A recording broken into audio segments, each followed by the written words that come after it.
You're talking to someone, the conversation flows, you send a message, and then total silence. No warning, no explanation. Ghosting bypasses the natural atrophy of a relationship. It is the deliberate, sustained decision to ignore every attempt a victim makes to gain closure or even a basic acknowledgement of their presence. Psychologists and sociologists define this as a severe, active form of social exclusion. It is a psychological move rather than a mere failure of digital etiquette. By erasing someone without a word, the perpetrator signals that the victim is entirely unworthy of the most basic human protocols. That realization initiates a cascade of psychological distress. This behavior spans a wide spectrum. It ranges from ignoring a single text message after a brief introduction on a dating app to vanishing entirely from an emotionally intimate long-term relationship. This chart shows the prevalence of sudden digital abandonment. Recent data reveals 78% of daters report being ghosted. As we move down the generational timeline, the numbers climb significantly. Among Generation Z, the behavior has become a systemic part of dating life. Dating app architecture drives this trend.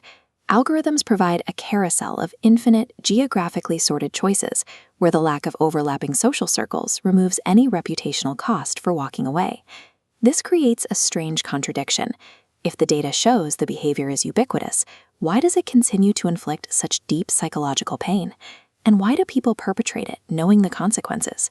The digitization of romance has transformed what was once a rare, extreme interpersonal betrayal into a statistically normalized risk. Cultural narratives often frame the person who disappears as a callous villain. However, clinical interviews identify a different primary driver: an intense avoidance of emotional discomfort and confrontation. Many ghosters rationalize their silence as a form of politeness. They operate under a cognitive distortion, believing that a silent fade is less injurious than explicitly telling someone they are no longer interested.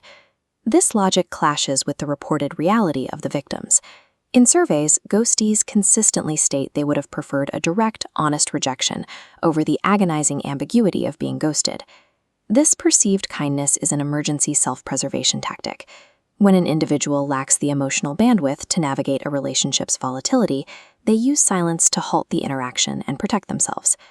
To understand who is most likely to deploy this tactic, researchers look to attachment theory, the internal models we form in early childhood that govern how we handle adult intimacy.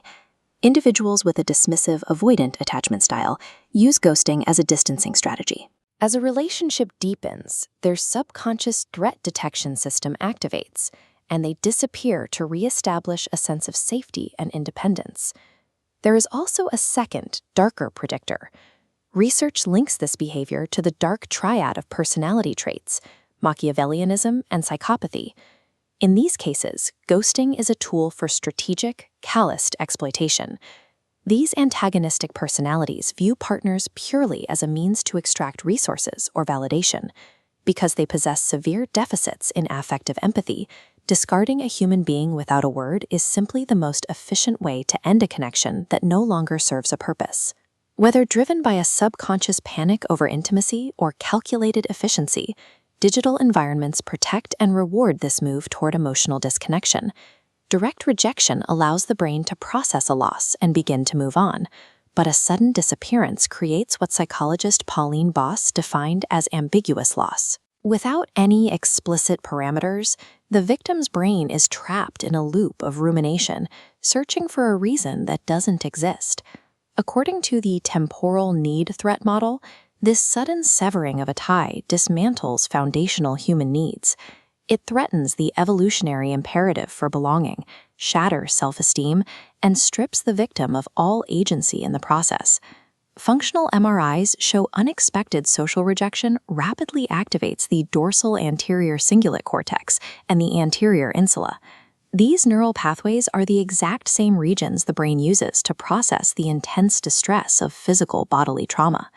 The brain registers the social exclusion of ghosting as a literal physical injury. The perpetrator also pays a psychological price. Recent clinical findings show that serial ghosting is significantly correlated with long-term romantic disillusionment and escalating symptoms of depression in the ghoster. This dynamic fuels the cycle of violence through deferred reciprocity. Traumatized victims internalize the pain of being ignored and, to protect their own self-esteem, adopt the very tactics that wounded them, turning the behavior into a self-replicating social contagion.